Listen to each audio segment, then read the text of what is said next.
प्रेरितों के काम अध्याय 11 वचन 26 से हम पढ़ेंगे और यहां पर लिखा है, हम पढ़ते हैं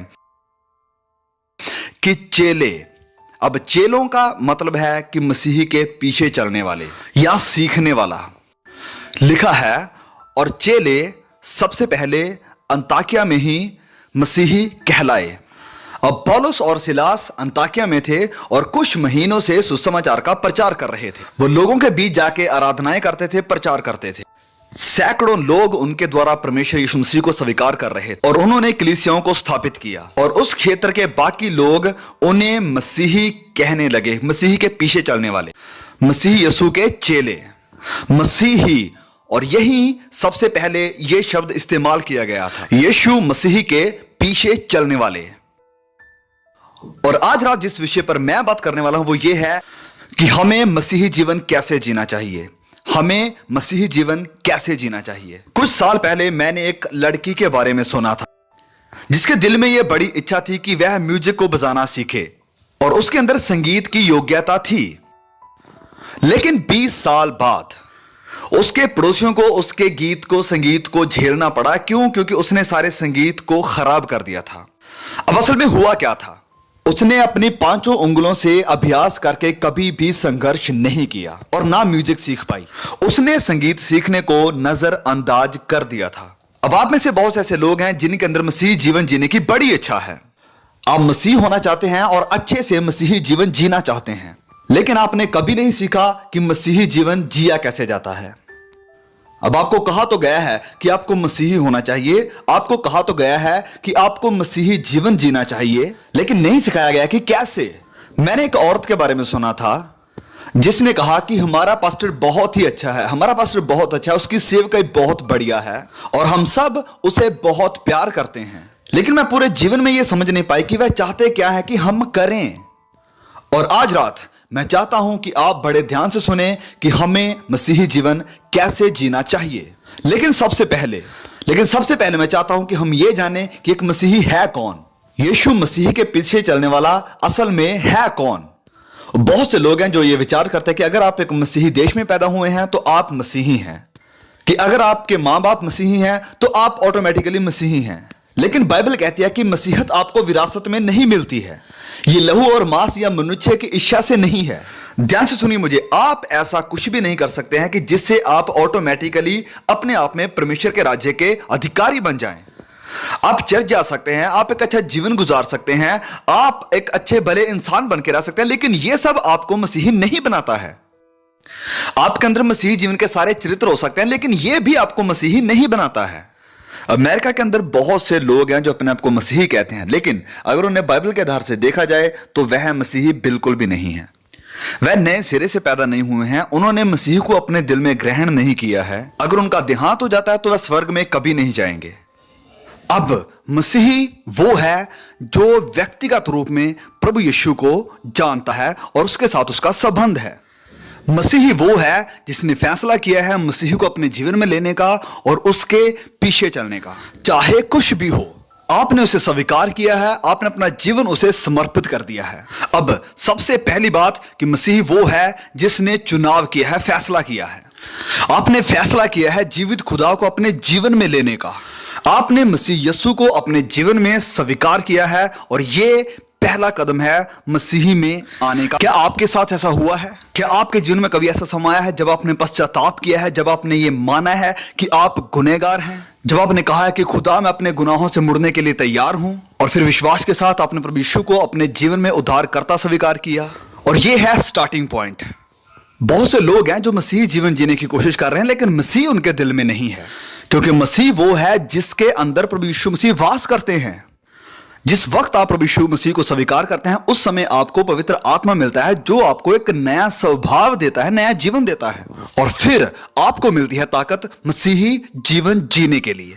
अब कोई भी मसीही जीवन नहीं जी सकता है जब तक वह क्रूस के पास नहीं आया है और प्रभु यीशु को स्वीकार नहीं किया है। मसीही सलीब पर हमारे लिए बलिदान हुआ, उसने अपना लहू हमारी खातिर दिया, और अब आपको आना है और उस लहू को, यीशु मसीह को स्वीकार करना अपने जीवन में। और अपनी इच्छा से कहना है कि हाँ, मैं अपनी इच्छा से यीशु मसीह को स्वीकार करूंगा, मैं अपना जीवन यीशु मसीह को दूंगा। और फिर इसके बाद कुछ और होना आपके जीवन में बहुत जरूरी है, और वो दूसरी बात है कि आपके जीवन में बदलाव आ जाएगा। बाइबल बताती है कि पुरानी बातें जाती रही, देखो सब नई हो गई हैं। एक बदलाव आपके जीवन में आना बहुत जरूरी है। आपके व्यवहार में बदलाव, परमेश्वर के प्रति आपके व्यवहार में बदलाव। सबसे ज्यादा आप परमेश्वर से प्यार करेंगे, पहला स्थान आप परमेश्वर को देंगे अपने जिंदगी के फैसलों में और चुनाव में। अपने प्रति आपके व्यवहार में बदलाव आना चाहिए। आपके जीवन में सबसे पहले स्वार्थ खत्म होगा। आप अब स्वार्थी नहीं रहेंगे। अब आप कुछ भी नहीं करेंगे सिर्फ अपने आप को खुश करने के लिए और अपने मतलब के लिए। अपने पड़ोसी के प्रति आपके व्यवहार में बदलाव आना चाहिए। अपने पड़ोसी को अपने सम्मान प्यार करना होगा, और इसलिए आपके जीवन में बदलाव होना बहुत जरूरी है। पुरानी बातें जाती रही, देखो सब नई हो गई हैं। और अगर आपके जीवन में बदलाव का कोई निशान नहीं है तो अच्छा होगा कि आप अपने जीवन को परखें कि क्या आप सच में मसीह है या नहीं। अगर आपका जीवन नहीं बदला है, अगर आपके जीवन से वो फल उत्पन्न नहीं हो रहे हैं जो आपके जीवन में होने चाहिए थे पवित्र आत्मा मिलने से, तो भला होगा कि आप विचार करें कि आपने सच में मसीह को पाया है या नहीं, क्योंकि खुदा की संतान के अंदर बदलाव बहुत जरूरी है। प्रभु यीशु ने कहा कि उनके फलों से तुम उन्हें जान लोगे। उनके फलों से, ये फल क्या हैं? और पवित्र आत्मा के फल ये हैं, प्रेम, शांति, आनंद और ये सब। क्या आप मसीह जीवन जी रहे हैं? क्या आपने अपने आप को प्रभु यीशु मसीह को दे दिया है? क्या आपने प्रभु यीशु मसीह के साथ रिश्ता कायम कर लिया है? और क्या आपके जीने के तरीके में, आपके व्यवहार में कोई बदलाव आया है? और अगर नहीं, तो हो सकता है कि आप मसीही नहीं हैं। आप शायद सोचें कि आप मसीही हैं, लेकिन आप नहीं हैं, क्योंकि मसीह वो है जिसने प्रभु यीशु को अपने जीवन में स्वीकार किया है और एक बदलाव उसके जीवन में अब दिखाई देता है। अब तीसरी बात, मसीह वो है जिसने अपने जीवन में एक चुनौती को स्वीकार किया है। चुनौती प्रभु यीशु मसीह की, क्योंकि यीशु मसीह ने कहा है कि जो कोई मेरे पीछे होना चाहता है वह अपने आप का इनकार करे, अपनी सलीब उठाए और मेरे पीछे हो ले। प्रभु यीशु कहते हैं कि अगर आप मेरी चुनौती स्वीकार करने और मेरे लिए जीने के लिए तैयार नहीं हैं, तो आप मेरे चेले नहीं हो सकते हैं। जब कभी भी भीड़ यीशु के आसपास इकट्ठी होती थी और भीड़ बहुत बड़ी हो जाती थी, तो प्रभु यीशु कहते थे, एक मिनट रुकिए। वो कहते कि अगर आप मेरे पीछे होना चाहते तो आपको अपने आप का इनकार करना होगा, और एक ग्रुप छोड़ के चला जाता। और अगर फिर भी भीड़ ज्यादा होती तो वो फिर कहते कि अगर आप मेरे पीछे होना चाहते हैं तो अपनी क्रूस को उठाओ और हर रोज मेरे पीछे हो लो। और बचे हुए लोग ये सुन के भाग जाते थे, क्योंकि वह सलीब उठाने के लिए तैयार नहीं थे, वो फांसी के फंदे को चूमने के लिए तैयार नहीं थे। और प्रभु यीशु कहते थे कि अगर आपको मेरे पीछे चलना है तो आपको इस सलीब को उठाना होगा, फांसी के फंदे को अपने गले में लेकर चलना होगा, एक कफन सर पे बांध के चलना होगा। और बहुत लोग ये सब करने के लिए तैयार नहीं हैं। बहुत से लोग सुसमाचार के लिए खड़े होने के लिए तैयार नहीं हैं। आज रात मैं आपसे पूछना चाहता हूं, क्या आपको यकीन है कि आप मसीही हैं? क्या आपको विश्वास है कि आपके गुनाह माफ हो गए हैं? क्या आपको विश्वास है कि अगर आप मर गए तो आप स्वर्ग में जाएंगे? क्या आप खुदा से मिलने के लिए तैयार हैं? सारी बातों का निचोड़ मैं आपसे फिर पूछना चाहता हूं कि क्या आप मसीही हैं?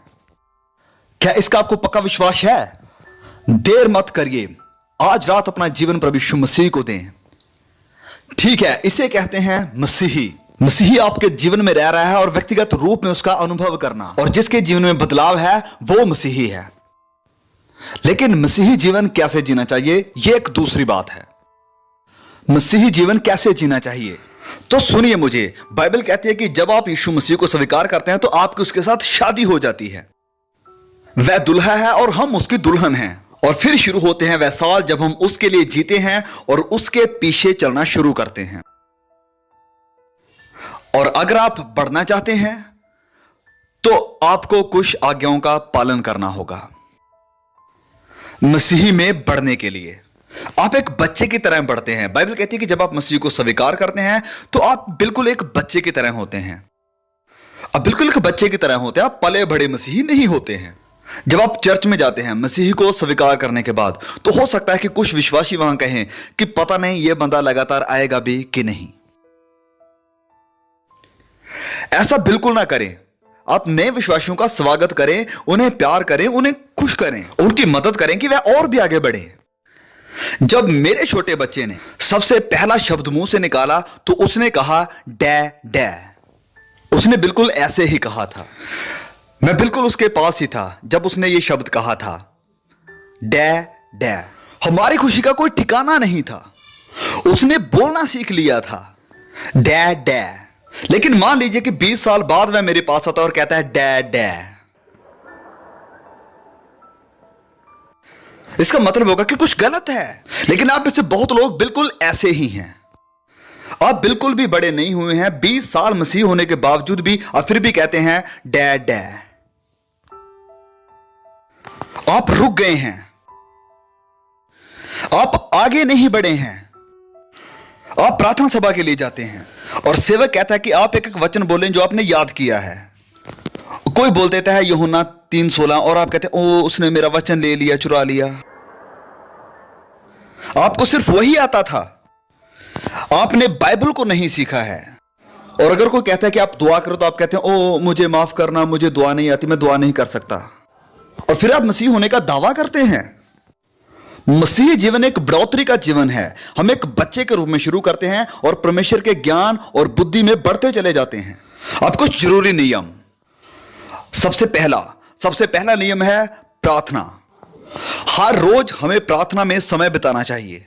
चेले प्रभु यीशु के पास आए और कहा कि प्रभु हमें प्रार्थना करना सिखाओ। आपको चलना सीखना होता है, आपको साइकिल चलाना सीखना पड़ता है, घुड़सवारी भी आपको सीखनी पड़ती है, ऐसे ही दुआ भी आपको सीखनी पड़ेगी। बिल्कुल ऐसे ही आप दुआ करना भी सीखते हैं।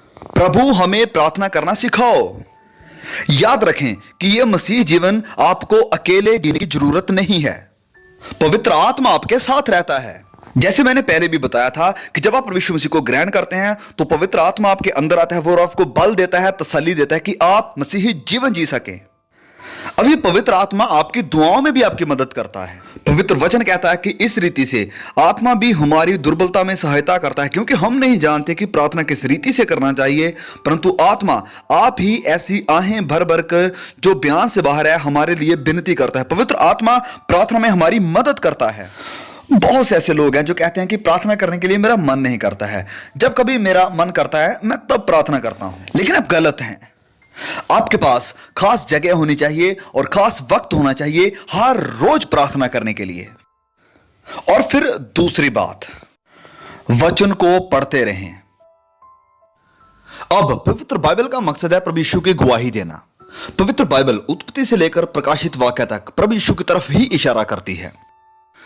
अय्यूब कहता है कि मैंने उसके वचन अपनी इच्छा से कहीं अधिक काम के जानकर सुरक्षित रखे हैं। अब बाइबल कहती है कि हम सिर्फ शारीरिक तौर पर ही पलते बढ़ते नहीं है, हमारे अंदर एक आत्मा है। शारीरिक तौर पर हमारे पास आंखें हैं, हाथ हैं, कान हैं, नाक हैं, पैर हैं, लेकिन आपके अंदर रह रही आपकी शख्सियत है, आपकी आत्मा, आपकी जान और आपकी यादाश्त। आपकी शख्सियत वह आपकी आत्मा है, आपकी जान है। अब अगर आप अपना सारा समय अपनी शारीरिक बढ़ोतरी के लिए ही गुजार दें, आपको देखकर लगता है कि आप बहुत अच्छा खाना खाकर आए हैं, आप आज खाना खाना नहीं भूले हैं, आप अपने आप को संवारना या अपने शीशे को देखना नहीं भूले हैं, आप अपने शरीर की देखभाल करते हैं, लेकिन आपकी आत्मिक जरूरतों का क्या? आपने अपनी सारी शारीरिक जरूरतों को पूरा किया है लेकिन आत्मा के लिए कुछ नहीं। लेकिन यह आत्मा आपकी हमेशा के लिए रहेगी। शरीर तो मर के कब्र में जाता है और आत्मा जीवित रहती है। आप अपना सारा जीवन शारीरिक पूर्ति के लिए बर्बाद कर देते हैं लेकिन आत्मा के लिए कुछ भी नहीं करते। लेकिन आप अपनी आत्मा को क्या खिलाएंगे? क्या भोजन है आत्मा के लिए? यह है पवित्र बाइबल को पढ़ना, जो परमेश्वर का वचन है। मुझे इसकी परवाह नहीं है कि आप कौन हैं, लेकिन आप एक विजयमय जीवन नहीं बिता सकते हैं अगर आप पवित्र बाइबल को निगलेक्ट करते हैं। जब कभी भी कोई व्यक्ति मेरे पास आता है और कहता है कि मेरी दुआओं का जवाब नहीं मिल रहा है, मेरे जीवन में कोई विजय नहीं है, सफलता नहीं है, खुदा का आनंद और शांति मेरे जीवन में नहीं है जो मसीह होने के नाते मेरे जीवन में होनी चाहिए थी, मैं उनसे एक सवाल पूछता हूं, क्या आप अपनी बाइबल को हर रोज पढ़ते और उनके ऊपर मनन करते हैं? और उनका जवाब यह होता है, वे अपना सर झुकाएंगे और कहेंगे कि नहीं, ज्यादा नहीं। इस किताब में खुदा ने आपके लिए एक संदेश दिया है, पढ़िए इसे, समझिए इसे, मनन कीजिए इसके ऊपर। बाइबल को ऐसे पढ़िए, इसे आदर सत्कार के साथ पढ़िए। यह एक इंटरव्यू है खुदा के साथ। उम्मीद के साथ पढ़िए इसे इस उम्मीद के साथ पढ़िए कि इन वचनों के द्वारा खुदा आपके साथ बात करें। हो सकता है आप एक वचन पढ़ें, आप उसी एक वचन पर मनन करें। हो सकता है आप एक अध्याय पढ़ें, आप उसी एक अध्याय पर मनन करें। इस उम्मीद के साथ बाइबल को खोलें कि जब कभी भी आप इसे खोलते हैं, खुदा के पास आपके लिए कोई संदेश है, फिर आप इसे निर्भर होकर पढ़ें। पवित्र आत्मा की प्रेरणा से ये वचन लिखे गए हैं और पवित्र आत्मा ही इन वचनों को आपको समझा सकता है। इन वचनों के बारे में कई बार मेरे जीवन में भी ऐसा हुआ है कि जब मैं किसी वचन को नहीं समझ पाया और मैं अपने घुटनों पर आया और खुदा से कहा कि प्रभु मुझे इन वचनों का मतलब समझाइए, तो मैंने उन वचनों का मतलब अपने घुटनों पर पवित्र आत्मा की मदद से पा लिया। कुछ समय इन वचनों के साथ बिताएं। इसे ऐसे मत पढ़े कि बस ये हमारी एक ड्यूटी है, रीति रिवाज है, इसको पूरा कर लिया और बस मेरा काम हो गया और बाइबल बंद करके रख दी। समय दो इसे 15 मिनट, 20 मिनट, आधा घंटा, हर सुबह ये करिए। हर सुबह अपना कमरा छोड़ने से पहले या अपना घर छोड़ने से पहले आधा घंटा प्रार्थना करें, इन वचनों को पढ़ें, वचनों के ऊपर मनन करें और मैं आपको कहता हूं कि आपके दिन पूरी तरह बदल जाएंगे। आपके जीवन में आनंद होगा, आपके जीवन में खुशी होगी, आपके चेहरे पर एक स्माइल होगी, आपका पूरा जीवन बदल जाएगा, आपका व्यवहार बदल जाएगा अगर आप इस आदत को डाल लेते हैं कि हर सुबह आप वचनों को पढ़ें और प्रार्थना करें। और फिर अब तीसरी बात कि अगर आप मसीही जीवन जीना चाहते हैं तो आपके जीवन में अनुशासन यानी डिसिप्लिन का होना बहुत जरूरी है। मसीही जीवन एक अनुशासन का जीवन है। मसीही जीवन त्याग का और मुश्किलों का जीवन है। प्रभु यीशु ने कहा कि सकरा है वह मार्ग जो जीवन को पहुंचाता है। बाइबल हमें बताती है कि मसीही एक सिपाही है जिसे बहुत सारी मुश्किलों का सामना करना पड़ेगा। अच्छे सिपाही की नहीं मेरे साथ दुख उठा, पौलुस ने तीमुथियुस से कहा था। हमें अपने दिमाग को डिसिप्लिन करना पड़ेगा। जो चीजें हम पढ़ते हैं, जो चीजें हम सोचते हैं, हमें हर तरह के बुरे ख्याल को अपने जीवन से जब भी आता है उसी वक्त निकालना है। हमारा दिमाग डिसिप्लिन होना चाहिए ताकि हम किसी बुरी बेकार चीजों को ना पढ़ें। दिमाग को डिसिप्लिन करना हमारे आत्मिक जीवन को बढ़ाएगा। टीवी के ऊपर गलत प्रोग्राम या गलत चीजों को देखते हुए हम अपने समय को बर्बाद नहीं करते हैं। हम अपने मन को बेकार चीजों से नहीं भरते हैं। हमारा दिमाग डिसिप्लिन्ड है। हमारी जुबान भी अनुशासन में है। हमारा समय अनुशासन में है। हम समय को लाभदायक बनाते हैं क्योंकि हम जानते हैं कि दिन बुरे हैं। ये जो वक्त परमेश्वर ने हमें दिया है, जो समय खुदा ने हमें दिया है, इस समय को हम बर्बाद नहीं कर सकते क्योंकि ये कभी वापस नहीं आएगा। ये समय लौटकर कभी वापस नहीं आएगा। यह समय मसीह को समर्पित होना चाहिए। मेरा जीवन अनुशासन में होना चाहिए। ओ देखिए हमारे जीने के तरीके में कितना कम अनुशासन है, कितना कम अनुशासन है हमारे मसीही अनुभव में और मसीही जीवन में। और यही कारण है कि हजारों मसीही आज असफल हैं क्योंकि हमारे जीवन में डिसिप्लिन नहीं है। अब चौथी और आखिरी बात कि एक मसीही का काम है कि वह यीशु मसीह का गवाह बने। अब आप गवाह कैसे बनते हैं? आपके जीने का तरीका भी एक गवाही है। मुस्कुराहट, प्यार, नम्रता और भलाई करके आप यीशु के गवाह बनते हैं। अगर आप एक बदलाव वाला जीवन जीते हैं जिसमें प्रभु यीशु मसीह आपके अंदर रहता है और प्रभु यीशु मसीह आपके जीवन के जरिए से लोगों को दिखाई देंगे और लोग आपकी तरफ आकर्षित होंगे और पूछेंगे कि इसका रहस्य क्या है, और आप कहेंगे कि मैं प्रभु यीशु को जानता हूं, और तब आपके पास अवसर होगा कि आप उन्हें प्रभु यीशु के बारे में बताएं। अपने घर में गवाह बने, अपने काम में गवाह बने।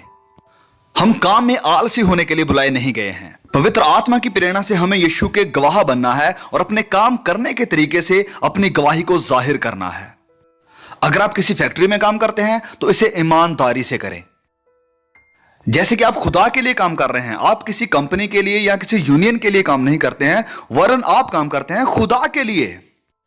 अगर आप कर्मचारी हैं तो आप मसीह के लिए काम करते हैं, उसी के प्रति आप जिम्मेदार हैं अगर आप एक सच्चे मसीही हैं। बाइबल बताती है कि मसीही लोग यहां पर सिर्फ मुसाफिर हैं। हम प्रभु यीशु के राजदूत हैं। पवित्र बाइबल हमें बताती है कि हम एक उसकी खास प्रजा हैं जो मसीह के लिए अलग किए गए हैं, और हमें चमकते हुए गवाह बनना है इस दुष्ट और बुरी जनरेशन में। अपने चारों तरफ हम देखते हैं झूठ, पाखंड और बेवफाई और लालसा। संसार में हर आदमी आज भौतिकवाद यानी मटीरियलिज्म की तरफ भाग रहा है। वो अपना जीवन प्रभु यीशु को दें और उसे अपने जीवन में रहने दें, और वो आपके जीवन से चमकेगा और आप उसके गवाह बनेंगे। अपने समाज में नमक बने, अपने समाज में रोशनी बने, ताकि लोग जान जाएं कि आप मसीह यस्सु के साथ खड़े हैं। एक साफ, पवित्र, भलाई और नम्रता वाला जीवन व्यतीत करें। आज रात मैं आपसे पूछना चाहता हूं, क्या आप मसीही हैं? क्या आप एक मसीह का जीवन जी रहे हैं? मैं ये नहीं पूछ रहा कि आपके ऊपर मसीह का प्रभाव है, मैं ये भी नहीं पूछ रहा कि आप किसी चर्च के मेंबर हैं या नहीं। मैं आज रात आपसे पूछ रहा हूं कि क्या आपने प्रभु यीशु मसीह को पहना है? क्या आपके जीवन में कोई बदलाव आया है? मसीह के पीछे चलने की चुनौती को क्या आपने स्वीकार किया है? क्या उसके प्रति आप वफादारी से जीवन बिता रहे हैं? अगर नहीं तो आज रात आप ये शुरू कर सकते हैं। हां, अभी, बिल्कुल अभी आप कहिए कि प्रभु मैं अपना जीवन आपको देता हूं, मैं अपना हृदय आपको देता हूं, मैं अपनी आत्मा आपको देता हूं। मैं चाहता हूं कि प्रभु आप मेरे जीवन में आए और मेरे गुनाहों को और मेरी गलतियों को माफ करें। मैं आपके पीछे चलना और आपकी सेवा करना चाहता हूं। मैं निश्चय करना चाहता हूं कि मेरे गुनाह माफ हुए और मैं स्वर्ग में जा रहा हूं। मैं अपने परिवार में और अपने जीवन में बदलाव को देखना चाहता हूं। मैं बदलाव को चाहता हूं जहां मैं काम करता हूं। मैं अपनी जिंदगी प्रभु यीशु को समर्पित करता हूं। मैं मसीह यीशु का गवाह बनना चाहता हूं। मैं उसके आनंद और खुशी को चाहता हूं। कितने लोग मसीह होने का दावा करते हैं लेकिन उनके जिंदगी में मसीह की शांति नहीं है, उनके जीवन में आनंद नहीं है, उनके जीवन में वो प्यार नहीं है, मसीह के साथ उनका कोई रिश्ता नहीं है। बहुत जल्द वह गुस्सा हो जाते हैं, वह नम्र नहीं है, ईर्ष्या और घमंड के साथ वह भरे हुए हैं। मैं आपको बताना चाहता हूं कि मसीही जीवन ऐसा बिल्कुल भी नहीं होता है। आज अपना जीवन प्रभु यीशु को दें और यह निश्चय करें कि वह आपके हृदय में रहता है। आप में से कुछ लोग मसीह को अपना जीवन पहली बार देने जा रहे हैं और बाकी लोग अपना जीवन आज प्रभु यीशु को फिर से समर्पित करें। कहिए आज रात कि प्रभु मैं अपना जीवन आपको फिर से समर्पित करता हूं, मुझे नया बना दो। कहिए कि मैं अपने आप को आपके हाथों में सौंपता हूं। इस जगह पर खुदा सैकड़ों हजारों के साथ बात कर रहा है। आज आप सब आ जाइए और पश्चाताप करके प्रभु यीशु मसीह को ग्रहण कीजिए और कहिए कि मैं अपने जीवन की नई शुरुआत करने जा रहा हूं। मैं अपनी गलतियों को, अपने गुनाहों को मसीह की क्रूस के पास लाता हूं। मैं अपना सब कुछ मेरे उद्धारकर्ता के हाथों में दे देता हूं। मैं आपसे कहता हूं कि आगे आइए। इस बिल्डिंग से, अपनी सीटों से उठकर मैं कहता हूं कि आप सब आगे आइए। ऊपर से बालकोनी से आप सब नीचे आइए और यहां एक लाइन में खड़े हो जाइए और शांति के साथ कहिए कि मैं अपना आप मसीह को समर्पित करता हूं।